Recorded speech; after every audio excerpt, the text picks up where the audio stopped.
Bayangkan sebuah masa ribuan tahun lalu, ketika peradaban di Kepulauan Nusantara mulai membangun jejak awalnya.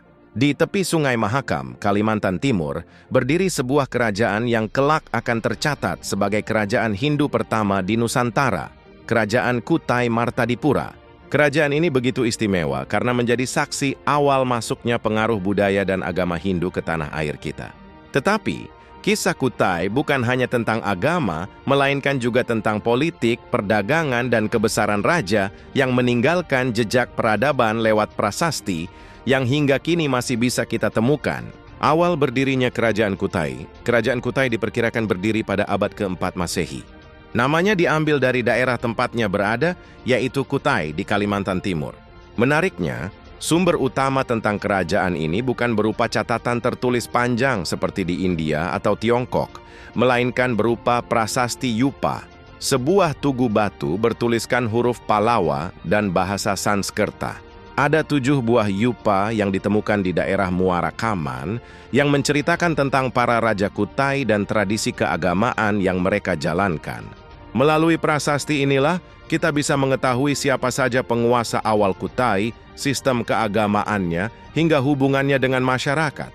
Prasasti Yupa menyebutkan nama seorang raja yang dianggap sebagai pendiri kerajaan, yaitu Kudungga. Menariknya, nama Kudungga tidak terdengar seperti nama India, melainkan asli Nusantara. Hal ini menandakan bahwa Kudungga kemungkinan adalah kepala suku lokal yang kemudian berinteraksi dengan kebudayaan India. Setelah Kudungga, tampuk kekuasaan dilanjutkan oleh putranya Aswawarman. Nah, dari nama Aswawarman inilah mulai terlihat pengaruh budaya India yang kuat. Ia disebut sebagai Wamsakarta atau pendiri dinasti.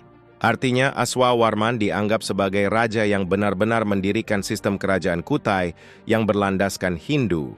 Selanjutnya ada Mulawarman, raja terbesar Kutai.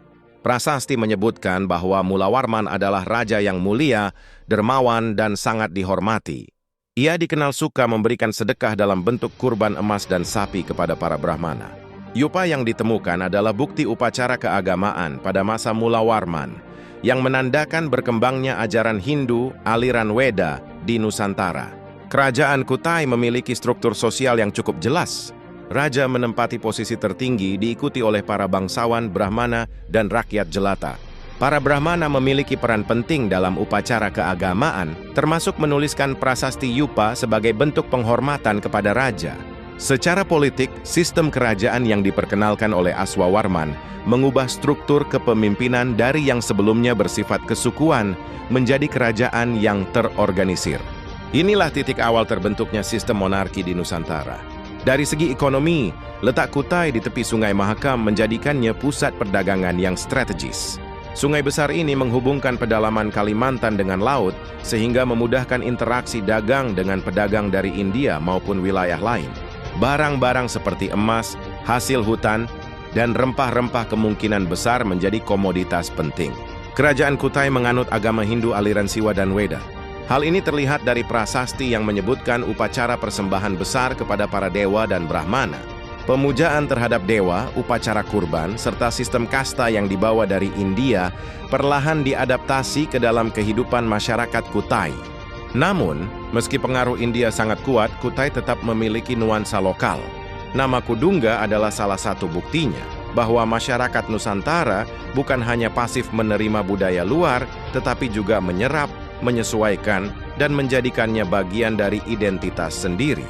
Warisan terbesar Kutai adalah prasasti Yupa. Yupa berbentuk tugu batu yang berdiri tegak, biasanya digunakan sebagai tiang pengikat hewan kurban. Tulisan di Yupa menggunakan huruf Palawa dari India Selatan dan bahasa Sanskerta. Selain Yupa, peninggalan budaya berupa tradisi, struktur pemerintahan, dan sistem keagamaan Hindu menjadi jejak yang tidak kalah penting.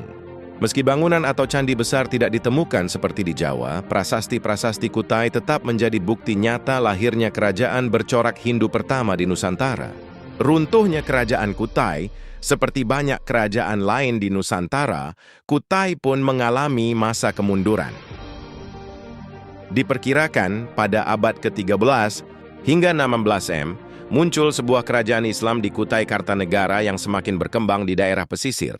Lama-kelamaan, Kutai Martadipura kalah pengaruh dan akhirnya melebur dengan Kutai Kartanegara, sehingga corak Hindu pun perlahan menghilang digantikan oleh corak Islam. Meskipun begitu, nama besar Kutai Martadipura tidak pernah hilang. Ia tetap dikenang sebagai tonggak awal sejarah masuknya pengaruh Hindu-India di Nusantara. Kisah Kutai bukan hanya tentang kerajaan kuno, tetapi juga tentang bagaimana budaya luar dan lokal saling bertemu. Dari Kutai, kita belajar bahwa bangsa kita sejak dulu sudah terbuka dengan pengaruh asing, namun tetap mampu menjadikannya bagian dari identitas sendiri. Kerajaan ini juga menunjukkan bahwa Nusantara memiliki peradaban yang maju, bahkan sejak abad keempat, dengan sistem pemerintahan, ekonomi, hingga keagamaan yang teratur. Kerajaan Kutai dengan prasasti Yupa dan nama-nama rajanya adalah saksi bisu bahwa Nusantara telah memiliki peradaban tinggi jauh sebelum era kerajaan besar seperti Sriwijaya atau Majapahit. Kutai bukan sekadar cerita tentang raja dan prasasti, melainkan cerita tentang awal mula lahirnya sistem kerajaan di Indonesia. Dari Kudungga yang masih lokal, ke Aswawarman yang menyerap budaya India, hingga Mulawarman yang membawa kemakmuran, semuanya adalah bagian penting dari sejarah kita. Dan hingga kini, nama Kutai tetap tercatat sebagai kerajaan Hindu pertama di Nusantara, jejak peradaban yang menandai awal perjalanan panjang bangsa Indonesia.